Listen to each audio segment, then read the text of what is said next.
विजयनंद सिंह जी लखनऊ से। गुरुदेव, सादर चरण स्पर्श। महाराज जी, शास्त्र पढ़कर प्रवचन सुनकर मिथ्या ज्ञान का दिमाग में बोझ बढ़ गया है, जिसके कारण बोझ का अनुभव हो रहा है। गुरुदेव, हृदय में प्रेम कैसे उत्पन्न हो, मार्गदर्शन करें। हाँ, प्रभु की चरणारविंद की जब प्रीति वृत्ति आती है तो झाड़ू लग जाती है। ये सब बह जाता है, ये सब बह जाता है। भाई जी ने एक पद में कहा, श्री हनुमान प्रसाद पोद्दार ने, मुझे बुद्धिहीन बना दो हे भगवान। बहुत परेशान कर देती बुद्धि। शास्त्रारण्य है, अगर गुरुदेव के वचन पकड़ कर नहीं चले तो भ्रमित हो जाओगे और भटकते घूमते हो, पूरा जन्म व्यतीत हो जाएगा। और उसी जैसे माया की भूल भुलैया, ऐसे शास्त्रारण्य में भूल जाओगे, क्योंकि जानकारियां ही जानकारियां, अनुभव तो कुछ है नहीं। 56 प्रकार के कैसे बनाए जाते हैं आप बहुत अच्छी तरह बोल सकते हैं, लेकिन कभी बना के एक बार भरपेट पाया हो, तब जब बोलोगे तो आपका जो चेहरा है, आपके जो नेत्र हैं, वो सामने वाले को स्वाद बता देंगे कि ऐसी होती है जलेबी। क्योंकि उसने जलेबी खाई है, तो जब वर्णन करेगा ना तो सामने वाले को मुंह में पानी आने लगेगा। और सूखा वर्णन तो शास्त्र ज्ञान बिना अनुभूति के ऐसा ही है, जैसे कि हलवा और खीर और ये वो वर्णन सब बड़े लच्छेदार से हो रहा है, लेकिन कभी बैठकर बनाकर उसने इस पद्धति से खाया नहीं, तो स्वाद किसका होगा। एक बार पूज्यपाद सिउड़िया बाबा जी गंगा किनारे भ्रमण कर रहे थे, तो कानपुर और बिठूर के ब्रह्मावर्त के बीच में एक योग वाशिष्ठ का प्रवचन कर रहे थे। बाबा ब्रह्म बोध संपन्न महापुरुष, तत्व ज्ञान ही योग वाशिष्ठ में तत्व ज्ञान का ही वर्णन है, ब्रह्म तत्व का। भगवान श्री राम से वशिष्ठ जी उपदेश कर रहे हैं। भगवान श्री राम के प्रश्न विभिन्न उदाहरणों द्वारा एक ही परम तत्व का बोध कराए, वो वेदांत दर्शन का सार। बाबा बहुत इतना सुंदर वेदांत वर्णन। जब कथा संपन्न हुई, वो केवल योग वाशिष्ठ का ही प्रवचन कर रहे, बाबा एकांत में मिले, एक अरुण वस्त्र भगवा वस्त्र धारण के, लौकी का कमंडल, वीतराग परमहंस उड़िया बाबा, बड़े महापुरुष हुए। उनका, भैया सच्ची बताना, जो तुम बोल रहे थे इसका स्वाद लिया है? तो उनका, स्वामी जी आप हमारे आश्रम के गुरु हैं। जैसे ब्रह्मचर्य, गृहस्थ, वानप्रस्थ, सन्यास, तो कोई भी सन्यासी हो, गृहस्थ का तो वो गुरु आश्रम ही है ना। तो हम आपसे मिथ्या नहीं बोलेंगे, हम केवल विद्वता और प्रवीणता से वर्णन कर रहे हैं, वस्तुतः मुझे तत्व का अनुभव नहीं। बाबा ने कहा चलिए। तब बाबा ने वर्णन किया कि मैं आश्चर्यचकित हो गया कि इतनी सूक्ष्मता से तत्व का वर्णन करने वाला बिल्कुल कोरा है, उसको बोध ही नहीं है। क्योंकि बोध अलग है और आत्मज्ञान वर्णन करना ये अलग है। तो शास्त्रों का ज्ञान हो जाना, अगर हमें अनुभव नहीं तो बोझा ही तो है ना। क्यों म्यों तर्क विवाद, ये सूत्र वो श्लोक वो श्लोक, लेकिन अनुभव तो एक बात का भी नहीं है। तो वाह वाह तालियां बज सकती हैं, लेकिन आपका हृदय विश्राम भोगों में ही मानेगा, फिर शास्त्र का मतलब क्या रह गया। समझ रहे ना असलियत। हृदय आपका विश्राम भोगों में ही मानेगा, कि इंद्रियों के भोग, खान पान विविध प्रकार के, और वर्णन बड़ा वैराग्य का और शास्त्र का। तो इसे जानते हो, इसे क्या कहते हैं? पाखंड। इसी को पाखंड कहते हैं। जो है नहीं, वाणी में कुछ और है, हृदय में कुछ और है, आचरण में कुछ और है। बिन विवेक वैराग्य भक्ति बिन सत्य नए को मानो, भगवत ऋषि जी आदेश कर रहे हैं। भगवत विमुख कपट चतुराई सो पाखंड नहीं जानो, महापुरुष जन आदेश करते हैं। सीधी बात है, कोई भी श्वास अपने स्वामी के स्मरण के बिना ना जाए। पहले यहां से मानी हुई संख्या से सवाल हल हो जाता है। देखो, हम आकार में फंसे हैं, निराकार की बातों से हमारा काम हल होने वाला नहीं। बातें करोगे निराकार की और भोगोगे आकार को। छाती में हाथ रख के भगवान को, गुरु को साक्षी करके देख लेना हमारी बात।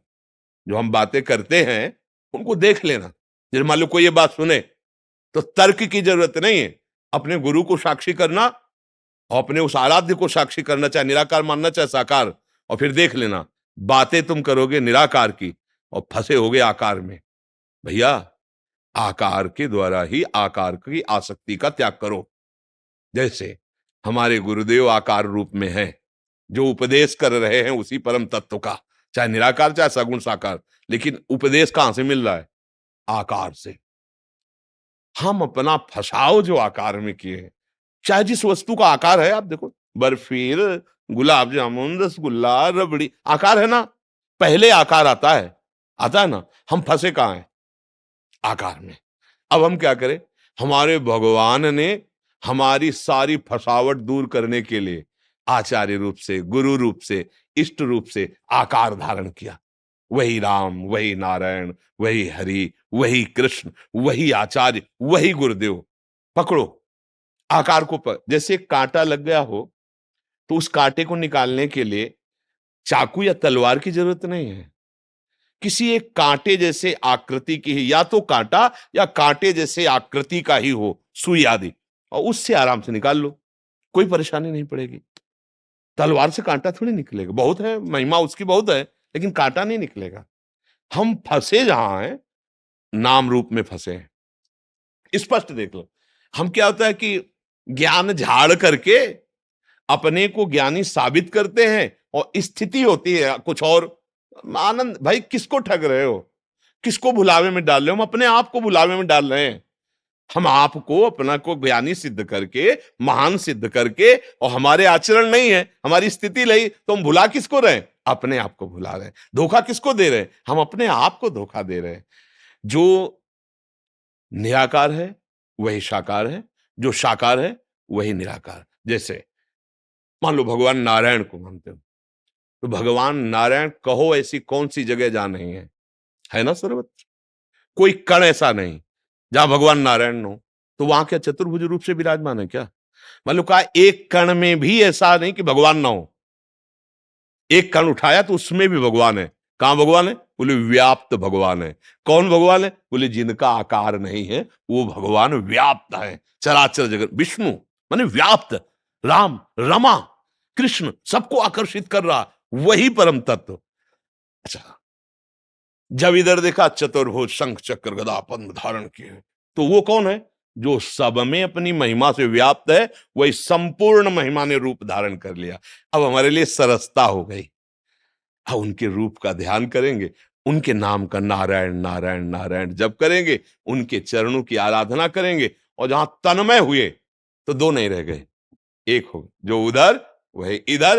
अब जो भी वो है, साकार निराकार, सब कुछ परिचय मिल गया, कुछ नहीं बचा, वहीं आ गया। सब आकार से हट गया, सब नाम रूप से हट गया, और वो तत्स्वरूप हो गया, भगवत स्वरूप हो गया।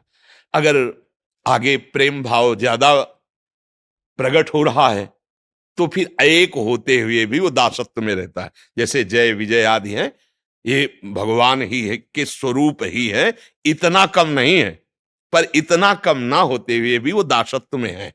प्रभु स्वामी और वो सेवक भाव में है। सेवक स्वामी भाव रसास्वादन तत्वता जैसे वैकुंठ में है, सब भगवत स्वरूप ही है, कोई अंतर नहीं है। वैसे भी रूप में भी श्रीवत्स लांछन, श्री लांछन चिन्ह के अलावा सब कुछ पार्षद वैसे ही है। वैसे ही श्याम घन मूर्ति, वैसे ही कमल लोचन, वैसे ही चतुर्भुज, वैसे ही अस्त्र शस्त्रों से संपन्न। तो बात समझ में आ रही? किसका प्रश्न था? आपका।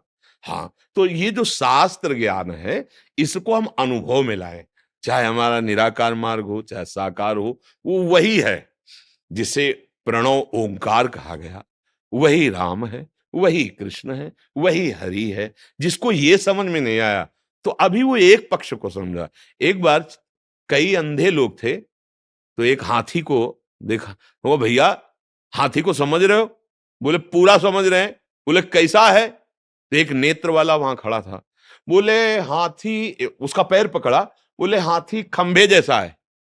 एक ने कान पकड़े, बोले हाथी सूप जैसा है। अलग अलग अंग। एक ने पेट, बोले पहाड़ जैसा है। अलग अलग अंगों को देख करके वो अलग अलग और झगड़ा करने लगे। नहीं, हमने तो अनुभव किया है हाथी खंभे जैसा। तो नेत्र वाले ने कहा भैया झगड़ा की जरूरत नहीं, तुम सब हाथी के ही अंगों का वर्णन करते हो, लेकिन संपूर्ण हाथी का नहीं, एक अंग का। ये जितने झगड़े होते हैं संपूर्णता पे ना समझने के कारण ये झगड़े होते हैं। एक एक अंग सब उसी के हैं। निराकार भी वही, साकार भी वही, राम भी वही, नरसिंह भी वही, सब, और फिर चराचर जगत भी वही। गोस्वामी जी कह रहे हैं ना, सी राम में सब जग झगड़ा शब्द अपूर्णता का है। पूर्णता भक्त में संपूर्ण ज्ञान हो जाता है, साकार निराकार तत्वबोध प्रेम सब कुछ। जब प्रभु जैसे सदगुरुदेव मिलेंगे तो अधूरा छोड़ेंगे क्या? कोई अपने शिष्य को अधूरा, अपने दास को अधूरा छोड़ता है? नहीं, प्रभु संपूर्ण बोध प्रदान कर देते हैं। तो मुझे लगता है कि भगवान की शरण होकर और प्रभु की सेवा और सुमिरन में मगन हुआ जाए, यही सब शास्त्रों का सार है। अगर ये नहीं हो रहा तो सब करके देख लो, फिर आपको जो पता। एक हमें मिले थे, बोले 18 साल से हम वेदांत अध्ययन कर रहे हैं। पर महाराज जी हृदय की बात साक्षी करके कह रहे हैं कि हमें। तुम कहा भैया अब मान लो रामकृष्ण हरि बोलने लगो तो तुम्हें अभी अनुभव भले ना हो, लेकिन ये सब जमा होगा। सच्चिदानंद भगवान का नाम आपका परम मंगल कर देगा। आपने मान लो शास्त्रों को पढ़ा और अनुभव हुआ नहीं तो कोरे के कोरे रह गए ना। अब हम कह रहे हैं राधा राधा राधा राधा राधा, हमें कुछ ज्ञान नहीं, पर हमारा राधा नाम सच्चिदानंद में जमा तो हो रहा है। राम राम हरि हरि कृष्ण कृष्ण या प्रणव जो जिसके गुरु ने दिया है जप रहे हो, वो जमा हो रहा है, वो आपके हृदय को पवित्र कर रहा है, वो आपको अनुभूत। मान लो आपने 10 बार कहा राधा राधा और शरीर छूट गया, श्री जी चाहे तो उतने से ही, अगर उनको ऐसा लगा कि अगला जन्म देना है तो 11वें से शुरू होगा राधा नाम, 10 तो तुम्हारे जमा है। लेकिन 18 पुराण वेद सब कुछ आपको कंठस्थ है, लेकिन आपको अंदर ना तो तत्वबोध हुआ ना भगवत प्रेम, तो फिर शुरू करना पड़ेगा काखा गागा से। इसलिए सब सार बात नाम नाम, खूब नाम जप करो और प्रभु के दासत्व को स्वीकार करो, सवाल हल हो जाएगा। दास अभिन्न हो जाता है। तस्मित तज्जने भेदाभाव, प्रभु और प्रभु के जन में अभेद स्थिति आ जाती है। हो गया, सवाल हल हो गया। पहले जब स्कूल में पढ़ते थे तो मास्टर सिखाते थे मानी संख्या इतनी, सवाल हल। कोई भी संख्या मान लो, हमने किसी को भगवान मान लो, एक पान के टुकड़े को मान लो, किसी व्यक्ति को मान लो, किसी को भी मान लो। हमारे यहां तो ये सुविधा दी गई, कहीं भी आप भाव कर लो। नामदेव जी ने कुत्ते में भाव कर लिया, भगवान का साक्षात। कहीं भी कहो सो कहा, जहां प्रभु ना, जहां भी भाव कर लो तो मानी संख्या हो गई ना, अब सवाल हल हो जाएगा। एक जगह से मान्यता आपकी दृढ़ हुई, सर्वत्र वहीं फैल जाएगी। जहां सर्वत्र मान्यता फैली तो जीवन मुक्त हो गए, परमहंस हो गए, भगवत प्राप्त हो गए।